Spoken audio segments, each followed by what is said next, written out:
friend and host Vivek Saini and you're watching me again on Vivo's Auto Vlogs. So आज हम बात करेंगे Maruti Alto 800 की ownership review की। मैं ओनरशिप रिव्यू उसका दूंगा। शुरुआत करते हैं। पहले तो इसकी मेरे साथ में एक्सपीरियंस कैसा रहा मैं वो थोड़ा सा बता देता हूँ। मैंने 2007 में ऑल्टो 800 खरीदी थी। उसके बाद में मेरी फैमिली में एक और ऑल्टो 800 जुड़ी, मेरे मामा ने खरीदी। देन मेरे अंकल ने खरीदी 2016 में। तो ऑल्टो 800 का एक कुछ मेरे साथ में कुछ नाता सा ही जुड़ा हुआ है। तो मैं लगभग इसकी हर एक जनरेशन के बारे में बता सकता हूँ कि कितनी क्या क्या कॉस्ट में ही आती थी। जब मैंने खरीदी थी 3.2 लाख रुपीज़ में आपको टॉप एंड मिल जाता था उस टाइम। 3.2 में इनेबल्ड नहीं आता था, ऑल द टूडियन सिस्टम वो लगा के 3.2 का पड़ता था। मैंने मारुति सुजुकी से ही लगवाया था। चलिए खैर उस ज़माने की बात करते हैं नहीं है, अभी शुरुआत करते हैं इस वाली जनरेशन की ऑल्टो 800 की। ऑल्टो 800 की 5 पॉइंट्स मैं आपको बताऊंगा। सबसे पहले ओवरव्यू दूंगा एक छोटा सा, उसके बाद मेरा एक्सपीरियंस कैसा रहा वो मैं बताऊंगा। थर्ड में मेंटेनेंस कॉस्ट रखेंगे, फोर्थ में इंश्योरेंस कॉस्ट रखेंगे एंड फिफ्थ में मैं आपको बताऊंगा कि आपको ये गाड़ी खरीदनी चाहिए कि नहीं खरीदनी चाहिए। So let's just start this video without wasting any time and yes please do consider my channel subscribe, ताकि आप ऑटोमोबाइल की दुनिया से जुड़े रहें और मैं कुछ ऐसी ही वीडियोस आप सभी के लिए बनाता रहूं। तो प्लीज सब्सक्राइब करना ना भूलिएगा।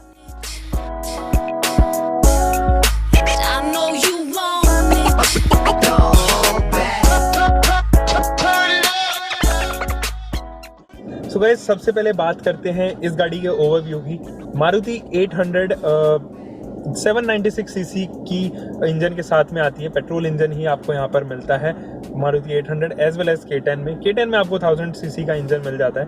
अगर मैं इस इंजन की बात करूँ तो 47.5 bhp की पावर प्रोड्यूस करती है, जो एम्पल ही है। अगर 4 लोग बैठ जाते हैं तो थोड़ी कहीं ना कहीं लोड महसूस करती है गाड़ी, और आपका जो लो एंड टॉर्क है वो बहुत वीक हो जाता है। हालांकि इसका मिड एंड टॉर्क भी कुछ ज़्यादा खास नहीं है, केवल लो एंड टॉर्क अगर आप 2 लोग बैठ रहे हो तो काफ़ी अच्छा बिहेव करता है। इनिशियल एक्सपीरियंस आपको पिकअप का काफ़ी अच्छा और स्मूथ मिलता है। वही अगर मैं इस गाड़ी के किलोमीटर्स की बात करूं तो 21,705 किलोमीटर्स ये ऑलरेडी रन कर चुकी है। इसकी तीनों अनपेड सर्विसेज हो चुकी हैं और एक पेड सर्विस भी हो चुकी है, जिसका एक्सपीरियंस मैं आपको बाद में काउंट कराऊंगा। सबसे पहले मेरा एक्सपीरियंस कैसा रहा उसके बारे में बात करते हैं। इस गाड़ी के साथ में मेरी बहुत सारी मेमोरीज जुड़ी हुई हैं। जो मेरे वाली गाड़ी है वो लगभग 30,000 किलोमीटर मैंने चलाई है, उसी से मैंने ड्राइविंग सीखी है, उसी से मैंने स्टंटिंग भी करी है और उसी से मैंने अपने चाइल्डहुड लाइफ को जिया है।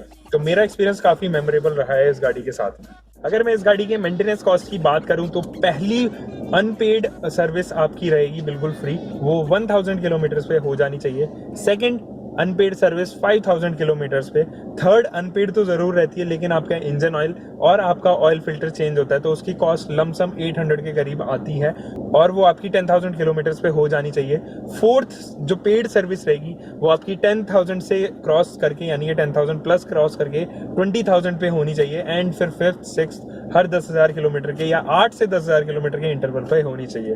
अगर मैं बात करूं इसकी फोर्थ पेड सर्विसेज की तो आपका लगभग खर्चा 3,400-3,500 करीब आएगा इसकी फोर्थ पेड सर्विस पे, और फिफ्थ पेड सर्विस से लगभग 2,500 से करीब का इसका मेंटेनेंस कॉस्ट आएगा। अगर केवल आप इंजन ऑयल फिल्टर ये सारी चीज़ें चेंज करा रहे हैं, एयर फिल्टर चेंज करा रहे हैं, ये सारी चीज़ें ही चेंज करा रहे हैं। तो अगर कुछ और चीज़ें हैं जो आपकी चेंज होनी है जैसे कि वाइपर्स, कूलेंट, तो उनका खर्चा एक्सटर्नल हो जाएगा। बट लमसम कॉस्ट अगर मैं बताऊं तो 2,500 से 2,800 के करीब आपकी इसकी मेंटेनेंस कॉस्ट आनी चाहिए। वही अगर 10 साल के इसकी एक मेंटेनेंस कॉस्ट की बात करूं तो 35,000 के करीब ये 10 साल में आपसे स्नैच करेगी और बदले में देगी एक छोटा सा एक्सपीरियंस। बात करें इस गाड़ी के इंश्योरेंस कॉस्ट की तो शुरुआती इंश्योरेंसेज आपको कुछ 5,500 करीब का इसका इंश्योरेंस पड़ेगा कुछ, लेकिन जब आपका एनसीबी कलेक्ट होने लगेगा तो वही ड्रॉप होके 3,500 के करीब आपको रिफ्लेक्ट करता हुआ नजर आएगा। मेरी गाड़ी का जिसको लगभग 10-11 साल हो चुके हैं वो ऑलरेडी समवेयर अराउंड 3,500 से 3,700 के करीब का आता है। मैंने एक भी बार एनसीबी नहीं लिया है तो इसलिए मुझे चीप भी पड़ता है। तो यस 5,500 से आपको डिक्रीज होते होते अगर आप एनसीबी नहीं ले रहे हो तो ये लमसम 3,500 के करीब रिफ्लेक्ट करेगा। Being a very compact car, अगर मैं बात करूं इसके कम्पैक्टनेस की, तो ये इसका यूएसपी भी हो सकता है, क्योंकि आप इजीली कहीं पर भी इसको ड्राइव कर सकते हैं। हैंडलिंग और स्टीयरिंग फीडबैक शायद आपको इतना इंप्रेस ना करे, क्योंकि ये एंट्री लेवल हैचबैक ही है, और हैंडलिंग इन हैचबैक्स की 100 किलोमीटर्स के बाद में आप नहीं एक्सपेक्ट कर सकते हैं कि आपको बहुत अच्छी हैंडलिंग देगी। सो यस, 100 किलोमीटर्स के पार करते करते ये इतनी कंफर्टेबल राइड आपको नहीं देगी, ना ही आपको कॉन्फिडेंट कराएगी। कुछ 100-120 के बाद में स्टीयरिंग भी एकदम फ्री हो जाएगा 100-120 के बाद में, although it comes with EPS electronic power steering के साथ में ये आती है LXi वेरिएंट में। बट हाँ, स्टीयरिंग की मैं बात करूं तो ओके ही है, हैंडलिंग भी ओके ही है, suspensions are okay, I can go give thumbs up. But हाँ, इतना अच्छा एक्सपीरियंस आपका नहीं रहेगा। पॉट होल्स की जो नॉइज है वो थोड़ी अंदर तक जरूर आएगी, और रोड नॉइज भी कहीं ना कहीं आपको लगेगा कि NVHs में प्रॉपर नहीं है। सो यस, NVHs थोड़े से वीक एंड पर मैं जरूर काउंट करवाऊंगा। बट हाँ, जो इस गाड़ी के प्रोज हैं वो ये हैं कि आपको रीसेल वैल्यू में कभी प्रॉब्लम नहीं आएगी जब भी आप अपनी गाड़ी को बेचने जा रहे होगे। People are well aware of this car, so resale में कोई प्रॉब्लम नहीं है। आफ्टर सेल सर्विसेज आप ऑलरेडी अवेयर हो, और मैं आफ्टर सेल सर्विसेज की स्पेयर पार्ट्स अवेलेबिलिटी की, तो वो भी आपको किसी भी नुक्कड़ पे मिल जाएंगे, बिकॉज ये ऐसी कार है कि हर 10 में से 5 बंदों के पास आपको अवेलेबल मिल जाएगी। सो और हाँ, सबसे अच्छी बात ये है कि ज़रूरी नहीं है कि आपको अपनी सर्विसिंग या फिर अपने मेंटेनेंस किसी ऑथराइज सर्विस डीलर से ही कराना है, ऑथराइज सर्विस सेंटर से ही कराना है। आप किसी भी मैकेनिक से इसको एक्सपीरियंस कर सकते हैं कि उनको अच्छी तरीके से नॉलेज रहती है इस गाड़ी की, या फिर मारुति की लगभग 6 से 7 लाख के अंदर आने वाली गाड़ियों की नॉलेज हर एक मैकेनिक के पास रहती है। तो आप किसी भी लोकल मैकेनिक से भी इसको रिपेयर या सर्विस करवा सकते हैं। बिल्ड क्वालिटी फिर से मैं थोड़ा लोअर एंड पर ही कहूँगा, क्योंकि मेरे एक्सपीरियंसेस थोड़े ऐसे ही रहे हैं। जब भी कहीं पर लगती थी तो फेंडर अलग हो गया, या फिर बम्पर में कुछ ज़्यादा बम आ गया, तो फिर ये सारी चीज़ें मेरे साथ में रही हैं। प्लास्टिक क्वालिटी भी मैं कुछ खास नहीं कहता हूँ इस गाड़ी की, ओके ही है। You can not expect premium plastic quality from this, and soft plastic आपको नहीं मिल सकती है। गाड़ी की रियर सीट है वो भी थोड़ी कम्पैक्ट ही है, 4 लोग बैठे तो ज़्यादा बेटर है। 4th के बाद में अगर कोई और बैठेगा तो ऑब्वियसली बहुत कम्पैक्ट फील करोगे, बहुत कॉम्प्लेक्स फील करोगे। और हाँ, अंडर थाई सपोर्ट थोड़ा लोअर एंड पर ही है। अगर आप ज़्यादा लंबे रास्ते के लिए जा रहे हो, लॉन्ग ड्राइव पसंद है आपको, तो शायद ये गाड़ी आपके लिए सूटेबल नहीं रहेगी अगर आप ज़्यादा लोग जा रहे हो गाड़ी में। तो डिज़ाइन लैंग्वेज भी काफ़ी बेसिक है, काफ़ी सिंपल एंड सोबर है।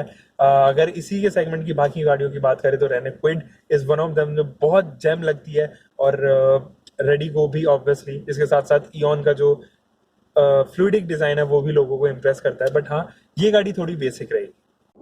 इस गाड़ी की परफॉर्मेंस की बात की जाए तो 800 सीसी का यहाँ पर इंजन दिया गया है, जो 47 bhp की पावर प्रोड्यूस करती है, जो एम्पल ही है, जैसे मैंने आपको पहले भी बताया था। अगर आप AC टर्न ऑन कर लोगे तो पावर फिगर्स 35% के करीब आपको रिफ्लेक्ट करती हुई नजर आएगी एफिशिएंसी में, और एफिशिएंसी लैग जरूर होगा। और लो एंड टॉर्क भी इसका वीक हो जाएगा। लो एंड टॉर्क हालांकि इसका काफ़ी अच्छा है, मुझे इम्प्रेसिव तो मैं नहीं कहूँगा, लेकिन हाँ काफ़ी अच्छा है 800 सीसी के अकॉर्डिंग। बट जब आप इसके मिड एंड टॉर्क की बात करते हैं तो आपको थोड़ा सा लेजी महसूस कराएगा। और शुरुआती दौर में गाड़ी काफ़ी अच्छी चलती है, लेकिन जब आप AC ऑन कर देते हो और 4 लोग बैठ जाते हो तो ये इतनी लेजी हो जाती है, बाय गॉड आपको सीरियसली फील होगा कि बहुत बहुत बहुत लगिश फील करती है, बहुत धीरे चलती है। तो आपको छोटे गेयर्स पे चलाना पड़ेगा और हाइयर RPM पे चलाना पड़ेगा।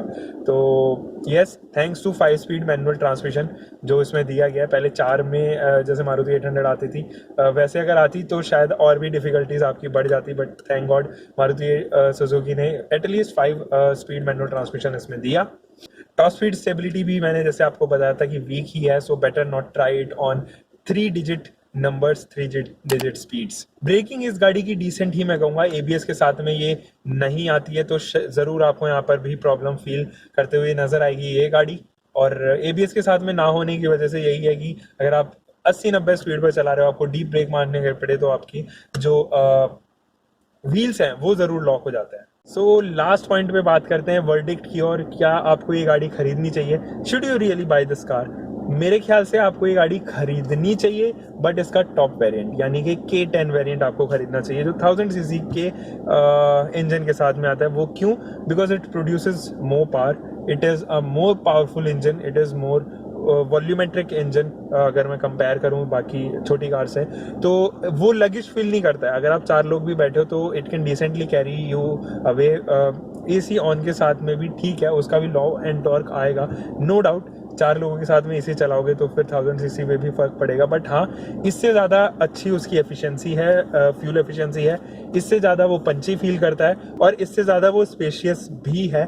तो देखने में भी उसका डिज़ाइन लैंग्वेज अलग है और अंदर से भी उसके इंटीरियर्स काफ़ी अच्छे फील कराते हैं। So obviously I would only prefer you to buy this car. अगर आपका बजट लिटरली कुछ 3 लाख तक ही सीमित हो जाता है, तभी आपके लिए ये गाड़ी फेवरेबल है। एल्स आप 40-50 हज़ार रुपये और डाल के ऑल्टो K10 का छोटा वेरिएंट ले सकते हैं, वो ज़्यादा फेवरेबल रहेगी। Else you can also switch to Kwid या फिर डेटसन रेडिगो, लेकिन उनका भी मैं 1000 सीसी ही वेरिएंट आपको प्रेफर करूंगा क्योंकि वो भी ज्यादा पंची फील कराते हैं। This was all for today. I just hope कि आपको ये वीडियो आई होगी पसंद आए तो लाइक शेयर एंड सब्सक्राइब कर लीजिए मेरे चैनल को, ताकि आप रहें ऑटोमोबाइल की दुनिया से अपडेट।